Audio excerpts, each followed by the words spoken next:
aprovação os piedosos, em reservar sobre castigo os injustos para o dia do juízo. Amém, meu irmão. Pode assentar, nós já oramos, o diácono Evaldo já orou pela mensagem, então eu passo a expor aquilo que lemos, relembrando, irmãos, o contexto aí inicial desse texto. Pedro, ele está alertando aqueles irmãos que, assim como no Israel antigo, foram levantados falsos mestres, falsos pastores, falsos profetas, assim a igreja do Senhor também seria atacada por esses falsos mestres, apóstolos, pastores, seria a mesma coisa. Então esses são os primeiros 3 versículos. A partir do versículo 4, ele começa então a lembrar-nos de exemplos da Bíblia. Ele já tinha alertado, curioso, irmãos, que muitos seguiriam seus ensinamentos, e é uma profecia mesmo, porque hoje acontece exatamente isso.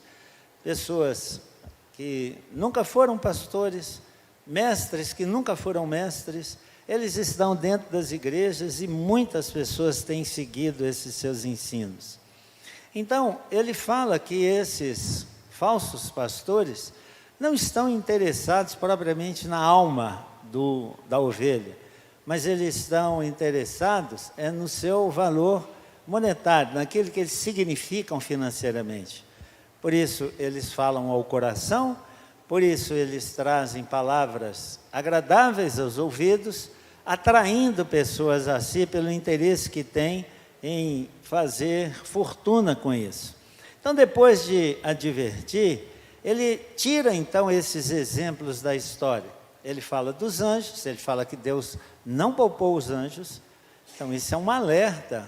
Os anjos são criados superiores aos homens, mas ele não poupou os anjos quando eles desobedeceram a Deus. E ele fala então de Noé e fala depois então de Ló. Na semana passada nós começamos a falar desses exemplos e eu quero então agora dar sequência exatamente a partir do verso 7. Nós fomos até o 6, eu quero falar então a partir do verso 7. Primeira coisa, irmãos, que nós precisamos prestar atenção é que nós precisamos ter um padrão de vida diferenciado. E é essa razão porque eu começo no 7 para explicar algumas coisas aqui. 3 vezes nos versos 7 e 8, Pedro chama Ló de justo. Mas nós sabemos, pelo contexto da Bíblia, tudo que ele fez. As coisas horríveis, como ele envergonhou mesmo o nome de Deus. Enquanto Noé, por exemplo, durante 120 anos, ele pregou para uma nação e para pessoas ímpias. Com Ló foi diferente. Ele foi atraído para Sodoma e Gomorra, não por desejo de pregar, o seu coração não era um coração evangelista. Ele não estava interessado na glória de Deus. Ele foi caminhando em direção a Sodoma por conta de um apelo financeiro. Ele viu as campinas do Jordão, viu que era uma oportunidade ali de fazer fortuna e é por isso que ele foi para lá. Então, sem dúvida, como tem um coração, ele viveu muitos anos com Abraão e sem dúvida nenhuma é um eleito de Deus, o seu coração, ele sofria pelo que via e ouvia entre aquelas pessoas ímpias, naquelas cidades iníquas, pecados escandalosos eram praticados lá, como a Bíblia fala do pecado de Sodoma, o pecado do homossexualismo. Então, os 2 exemplos, eles trazem esse contraste impressionante para nós, irmãos.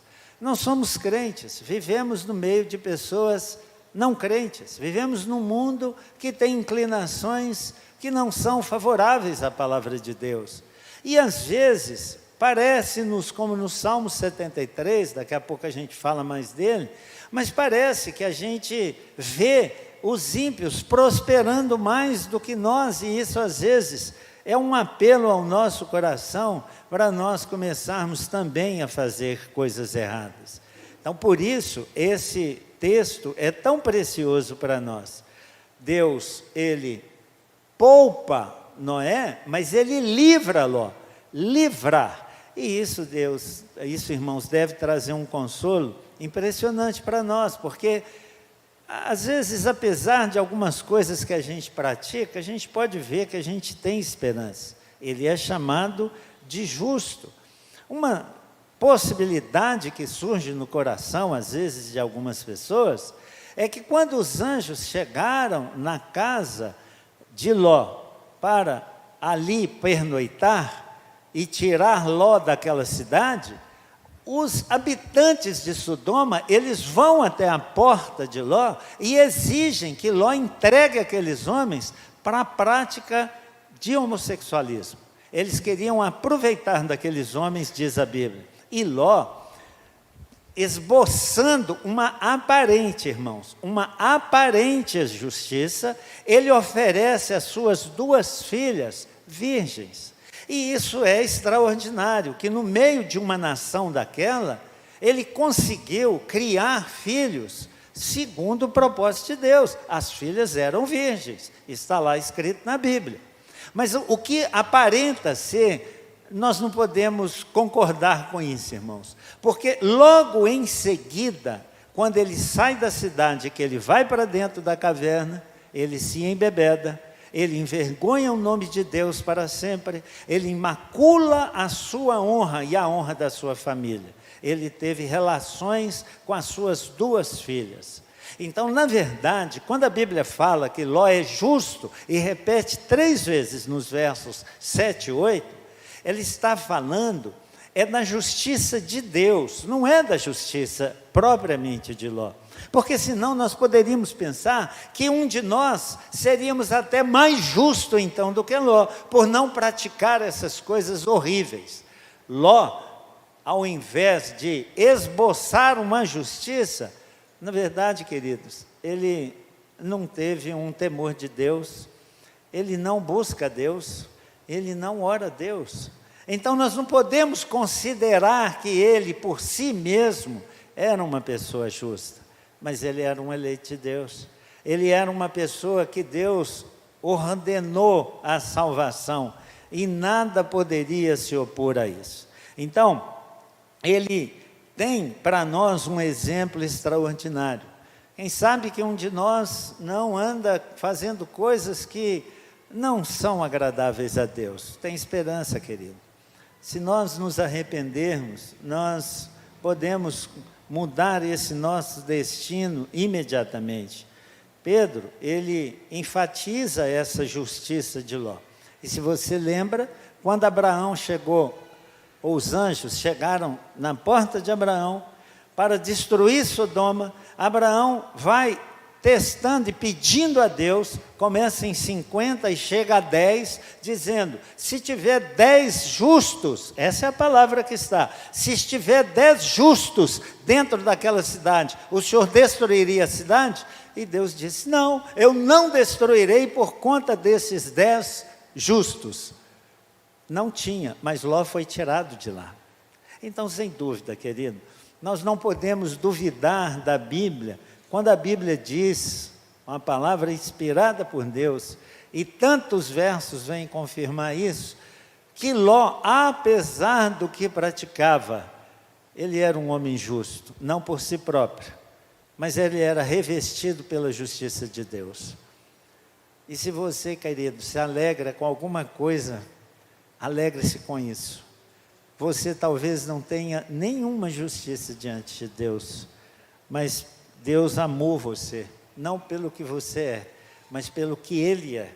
Pelo que Ele é, Ele nos amou e há de nos poupar, como a Bíblia diz, que Ele sabe livrar o justo. Ele sabe livrar, Ele sabe como salvar, mesmo diante de situações tão estranhas como essas tanto na época de Noé quanto na época de Ló. O que eu quero hoje falar bastante é a respeito dessa soberania de Deus. Por isso o título da nossa mensagem, a soberania de Deus e o problema do mal. Mas antes de prosseguir, eu queria fazer um testezinho a nós. Nós vivemos no meio de pessoas ímpias. Vivemos no meio de um mundo terrível, adversário de Deus, um mundo que não respeita a Deus, que está cada vez mais expondo toda a sua ferocidade contra Deus. Eu não sei se os irmãos viram, saiu nos últimos dias agora, em algumas cidades, os prefeitos proibindo as escolas públicas de orar o Pai Nosso e de falar Deus te abençoe dentro das salas de aula. Então, cada vez mais essas coisas estarão presentes na vida nossa, crentes, e cada vez mais, provavelmente, crentes estarão se surpreendendo com essas coisas, ficarão apavorados com essas coisas, porque talvez não conheçam a Bíblia e não acreditam nisso que a Bíblia fala, que Deus sabe poupar o justo, mesmo no meio de cidades tão ímpias, de povos tão iníquos. Então, quero fazer um testezinho a você. Primeira coisa que eu queria lhe perguntar: o seu coração ainda sente aperto quando você vê as notícias do jornal? O seu coração ainda fica aflito, ele ainda é afligido, como o coração de Ló, que a Bíblia diz que o seu coração era afligido todos os dias, pelas coisas que ele via ou ouvia. Seu coração fica assim, querido? Seu coração fica apertado, você sofre por conta dessas coisas? Isso é um teste importante, isso mostra para nós que nós ainda não nos conformamos ao mundo, que nós ainda não estamos tendentes a esse mundo, que nós ainda estamos rejeitando tudo que o mundo vem fazendo. Você ainda sente isso? Quando você conversa com seus amigos e escuta as coisas horrorosas que eles falam, quando você conversa com seus parentes e vê o quanto essas pessoas às vezes odeiam a Deus, odeiam a Jesus, quando elas te falam que não fale em nome de Jesus, eu não quero que você fale isso comigo, seu coração ainda sente aperto, ele ainda é afligido. Preste atenção que a Bíblia diz que mesmo Ló fazendo essas coisas, e você precisa acreditar que nós estamos lidando com a palavra inspirada de Deus, o coração de Ló era afligido dia após dia por essas práticas terríveis dessas pessoas das cidades ali das planícies. Então nós precisamos avaliar isso em nosso coração. Segundo testezinho, querido, você precisa trabalhar, eu sei disso, você precisa sustentar a sua família, eu também sei disso. Eu sei que você encontra emprego nesse mundo, em empresas talvez de não crentes, mas a questão que eu coloco para você é o seguinte: qual é a sua atração para com esse mundo? A decisão de Ló, irmãos, foi uma decisão financeira. A Bíblia diz que ele viu as campinas do Jordão, viu que era uma terra fértil, e como ele tinha muito gado, ele foi armando as suas tendas em direção a Sodoma e Gomorra. Ele não se importou de criar ali a sua família. Qual é a sua perspectiva desse mundo, amado? Qual é sua inclinação para as coisas desse mundo? Como você gasta seu tempo? Como seu tempo é investido? Quanto do seu tempo você dedica ao mundo E quanto você dedica às coisas do Senhor? Você o serve de alguma forma nesse mundo? Isso determina, querido, para que nós estamos vivendo nesse mundo? O que é mais atrativo para nós nesse mundo? A terceira provazinha que eu peço que você faça a respeito da sua vida, e essa com certeza é a mais fácil. Qual a sua avaliação dessa decisão de Ló? Porque se você parar a leitura num determinado momento da Bíblia, você enxerga Ló rico, na porta da cidade, sendo o juiz da cidade, com prosperidade. Num momento que você passasse lá, você diria assim: Ló se deu muito bem. Mas no outro dia, quando os anjos chegaram naquela cidade, não existia mais nada. Existia cinzas. Ló estava dentro de uma caverna. Ele perdeu todo o seu dinheiro e perdeu a sua família. A sua esposa, ela não saiu, ela foi atraída pelaquela cidade e ela não conseguiu sair da cidade literalmente. Ela é transformada, diz a Bíblia, numa estátua de sal. Você acha que Ló fez uma boa decisão em caminhar em direção àquela cidade, mesmo sabendo que aquela cidade é uma cidade de grandes pecadores, a Bíblia diz? Porque isso define, querido, o seu investimento hoje. Isso define aquilo que você vai fazer nos dias de hoje. E isso define o que você vai colher amanhã, tal qual a semeadura, você colhe aquilo que você semeia. Então isso diz muito ao seu coração. Por isso tão importante, querido, a leitura da Bíblia. Ele perdeu tudo, foi para o céu, mas valeu a pena?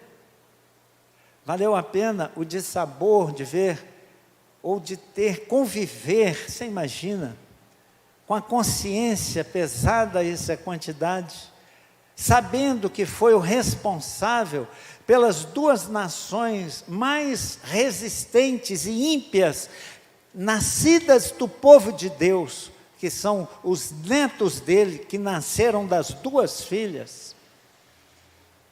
Não são coisas simples, irmãos. O que você faz hoje, amanhã, você poderá estar colhendo e poderá não ser coisa boa. Será que então valeu a pena? Mas com certeza o resto aqui vale a pena. Para que você não se encante com esses falsos profetas, falsos mestres, coaches que são levantados hoje em nosso meio e recebem o nome de pastores. E estão fazendo, para alguns, o que eles diriam de obras extraordinárias na cidade. Talvez isso seja importante para você refletir. Mas preste atenção nesse verso 9. A Bíblia diz assim: é porque o Senhor sabe livrar da provação. Esse é o primeiro passo. Os piedosos e reservar sobre castigo os injustos para o dia do juízo. Querido, nós não gostamos de correção, nós não gostamos de quem nos disciplina, mas eu queria antes lembrá-los de algumas coisas. Quando Davi escreveu o Salmo 119, ele diz: antes de ser afligido andava errado, mas agora guardo a sua palavra. A disciplina foi uma graça de Deus em sua vida, e ele compreendeu isso, e ele passou a ser grato a Deus por conta disso. Foi-me bom, verso 71 do mesmo Salmo, ter eu passado pela aflição, para que aprendesse os teus decretos. Então, se você tem passado por alguma correção, se as coisas às vezes não estão indo bem para você, quem sabe que você reflita sobre isso, e passe a agradecer a Deus isso, porque será para você um sinal de filiação. No Novo Testamento, o livro de Hebreus, claramente ensina, porque o Senhor corrige a quem ama. Que coisa! Mas que coisa mais lógica!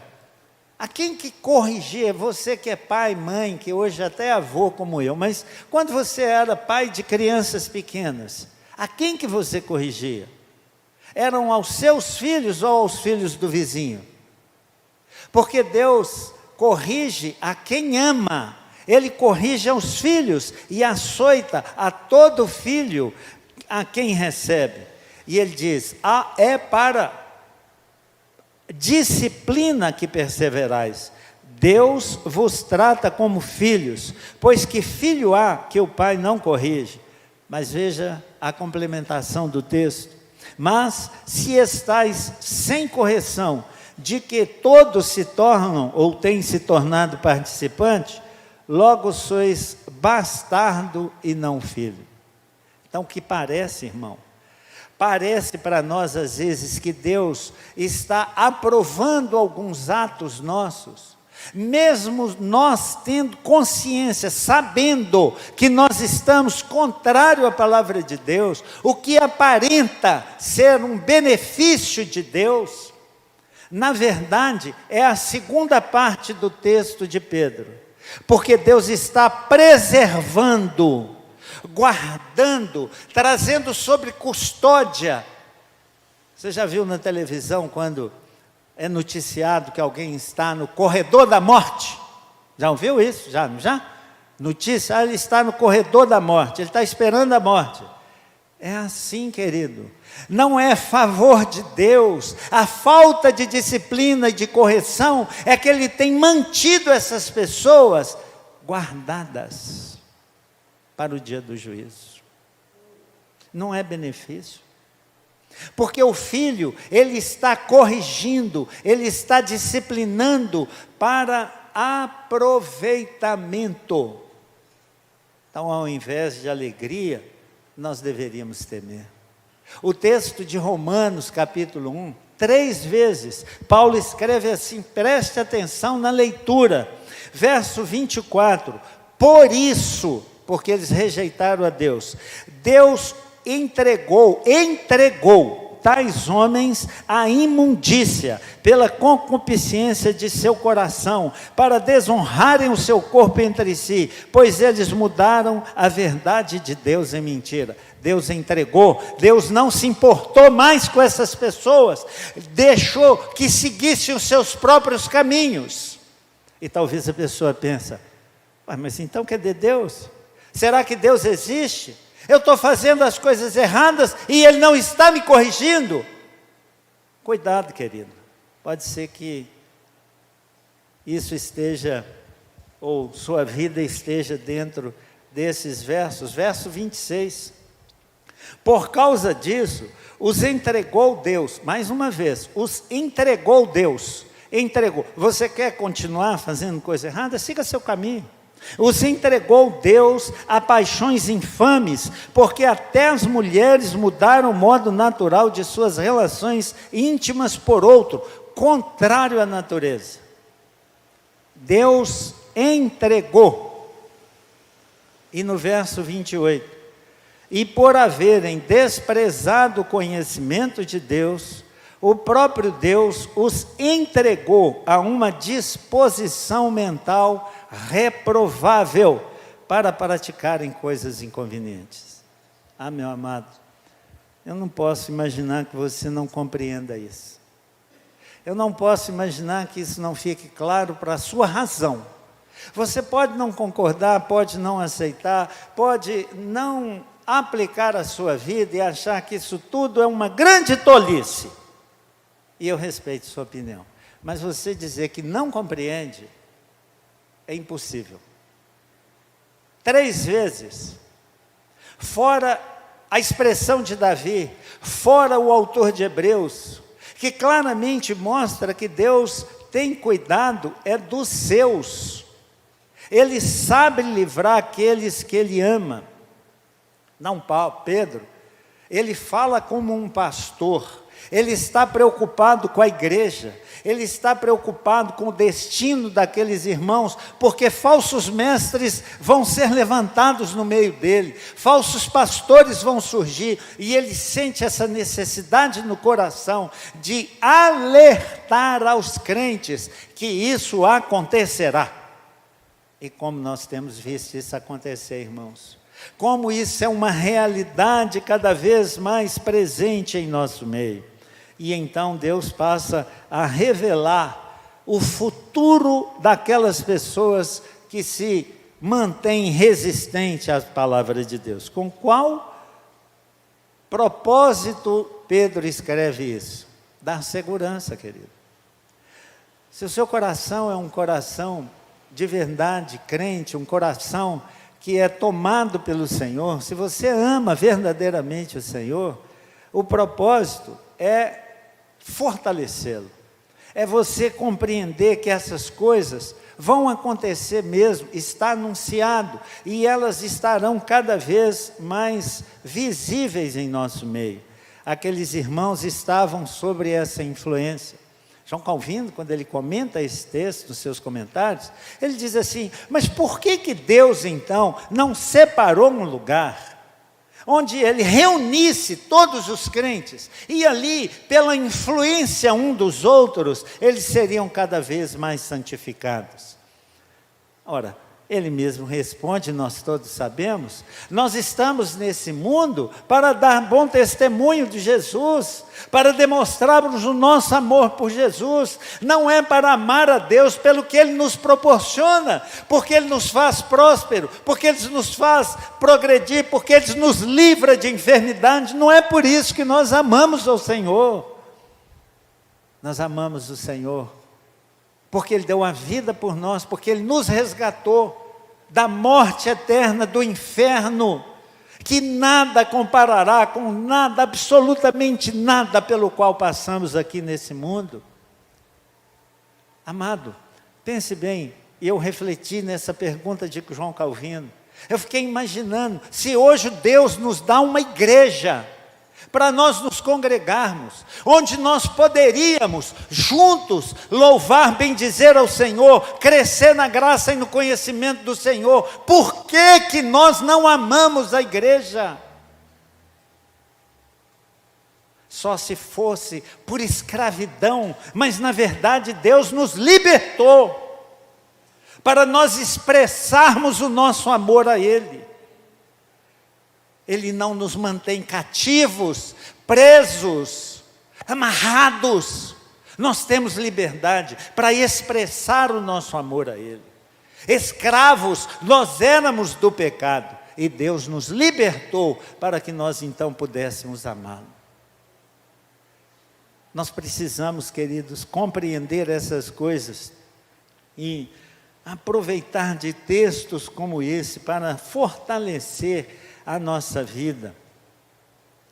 Deus, Ele permitiu que Ló fosse exposto a tudo isso, mas Ele soube livrá-lo, porque é assim que Ele faz e fará também conosco. No último livro da Bíblia, no livro do Apocalipse, quando João está escrevendo à igreja de Filadélfia, o Senhor diz assim: por que guardastes a minha palavra da perseverança? Você guarda a palavra do Senhor? Também eu te guardarei da hora da provação que há de vir sobre o mundo inteiro. E verá, querido, nós ainda não experimentamos o que é a tribulação que está anunciada.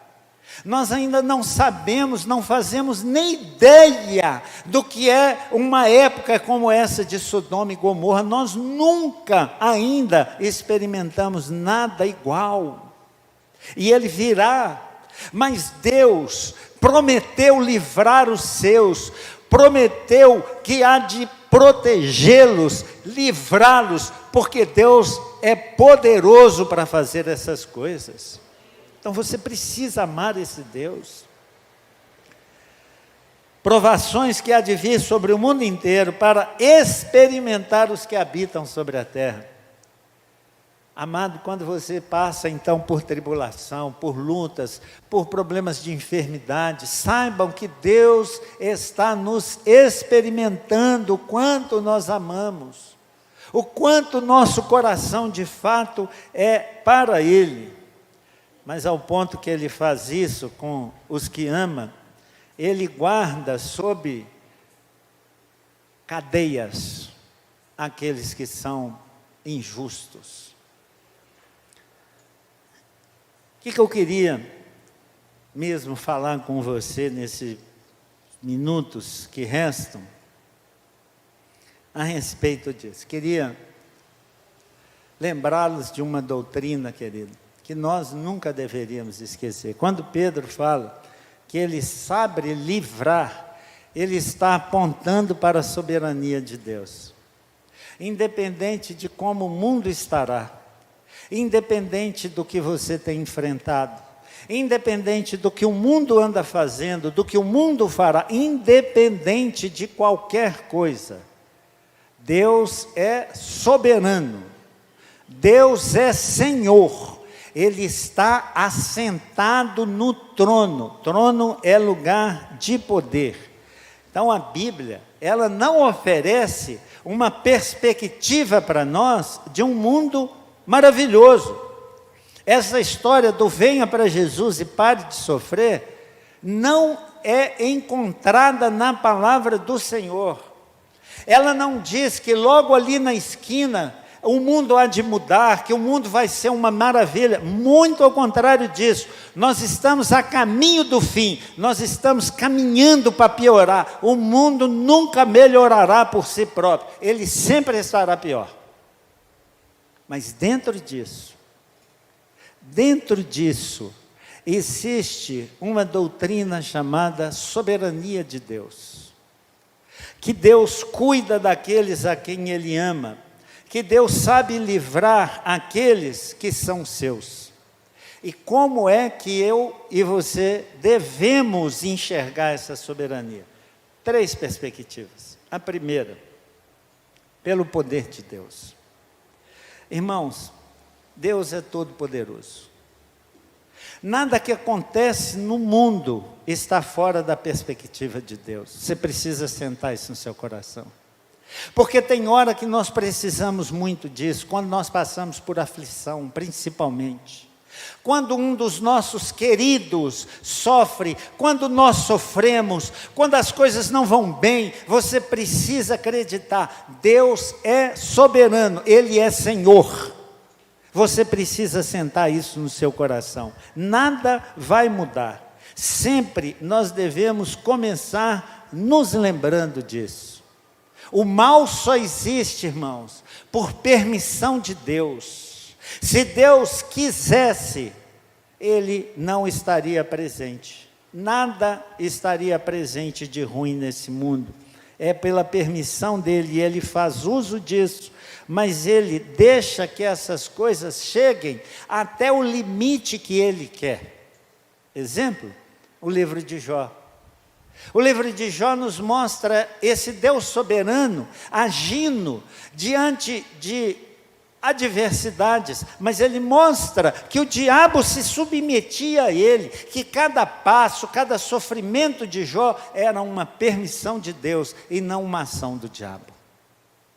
Então você precisa acreditar nisso, porque tem horas que você passa por lutas, por dissabores, por contrariedades, por coisas tão ruins nesse mundo, que afetam a alma da gente, trazem opressão a nós, e você precisa pôr no seu coração, Deus é soberano, Ele tem poder para mudar isso, e se Ele quiser, Ele muda. Você precisa pôr isso no seu coração.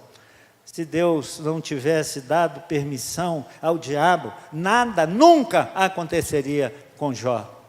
E as coisas parecem que vão crescendo, que vão aumentando, que o mal está vencendo, mas é mentira. Lá na época de Noé, que ele cita aqui, o mundo foi se infestando de perversidade e de maldade, mas um dia Deus disse, chega chega, o dia dos homens são 120 anos, nem um minuto a mais, nem um dia a mais, e eu acabo com todas essas coisas. E ele acabou. E ele acabou, e ele salvou 8 pessoas, e destruiu o mal, e destruiu as pessoas, e destruiu tudo de ruim que estava ali, naquele momento. Deus sabe livrar, irmãos. A mesma coisa na cidade de Sodoma, a mesma coisa na vida de Jó. Parecia que não tinha mais fim aquele sofrimento, mas um dia Deus brada dos céus e diz: chega, para agora. E a vida de Jó foi mudada.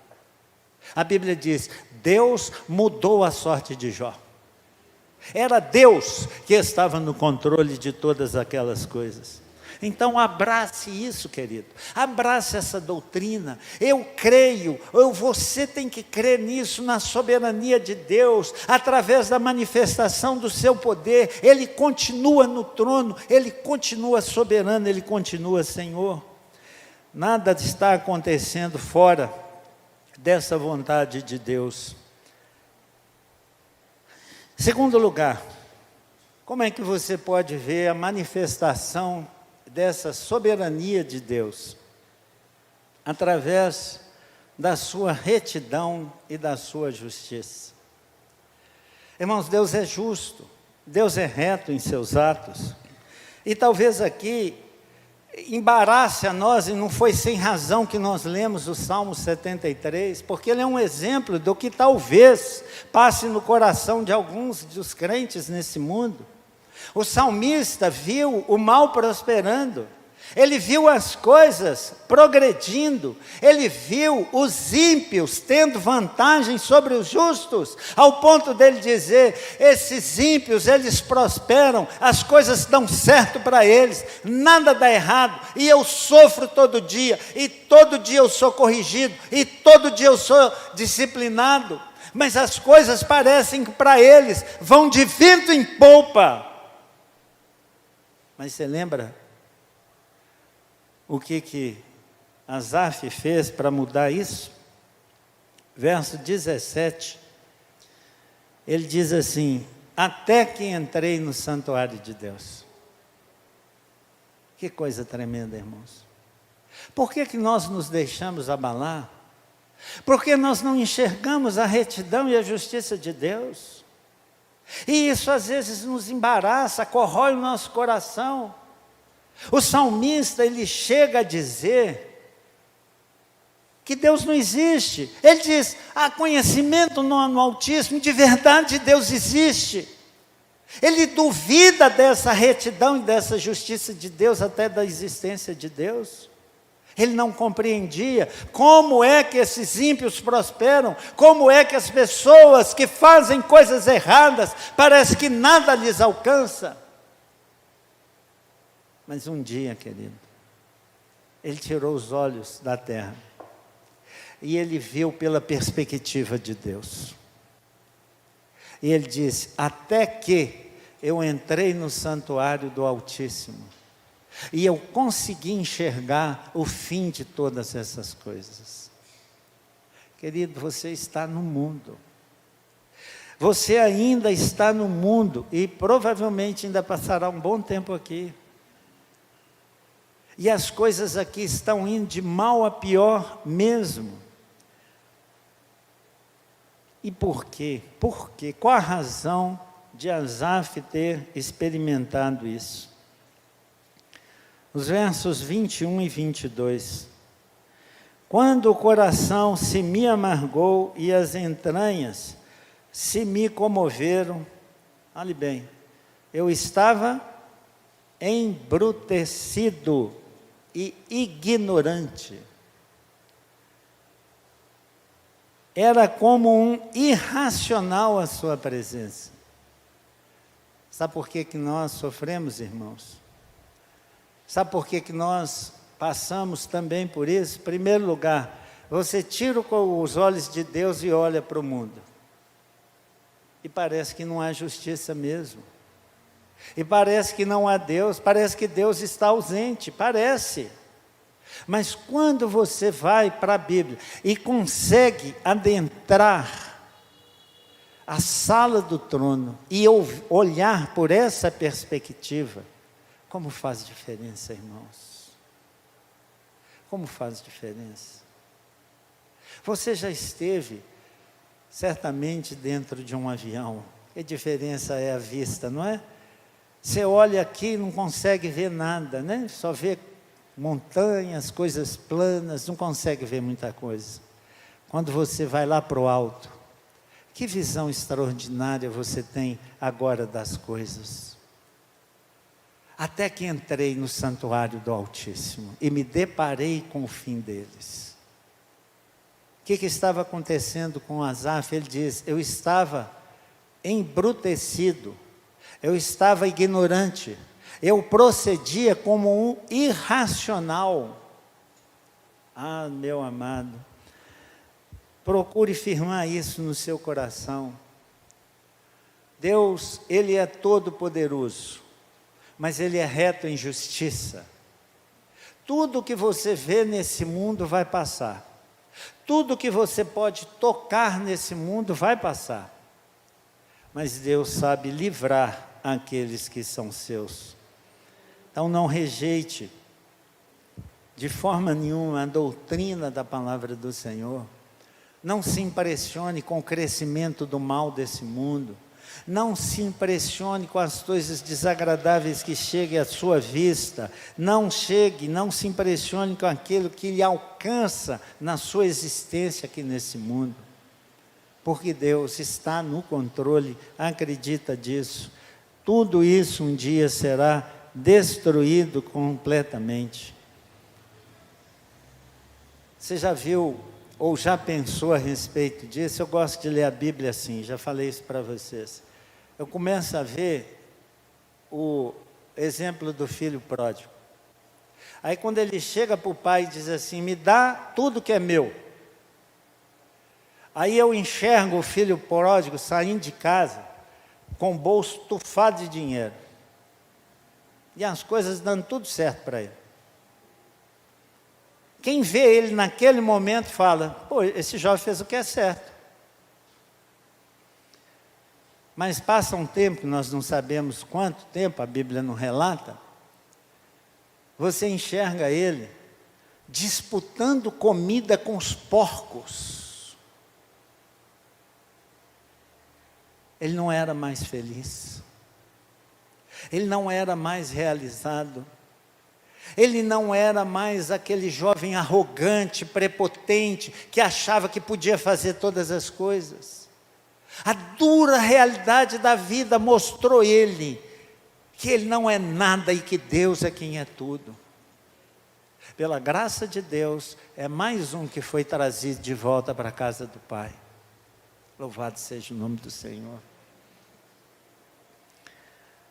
Deus, de fato, Ele sabe livrar da provação, mas Ele guarda os injustos. Terceiro e último ponto sobre a soberania de Deus.